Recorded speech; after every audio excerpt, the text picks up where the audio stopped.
तर एकनाथ खडसेंनी मुक्ताईनगरचे आमदार चंद्रकांत पाटलांवर टीका केलेली आहे। चंद्रकांत पाटील किती वेळा नवरे बदलणार असं एकनाथ खडसे यांनी म्हटलंय। पवारांच्या मदतीने निवडून आले, मग ठाकरेंसोबत, आता शिंदेंसोबत असं एकनाथ खडसे यांनी म्हटलेलं आहे।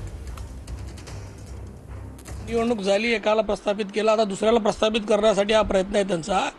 ते म्हणजे काय माहिती आहे का, आपल्याकडे एक तो प्राणी असतो सरपडणारा, तो कलर बदलणारा, तशा पद्धतीतला विषय आहे तो।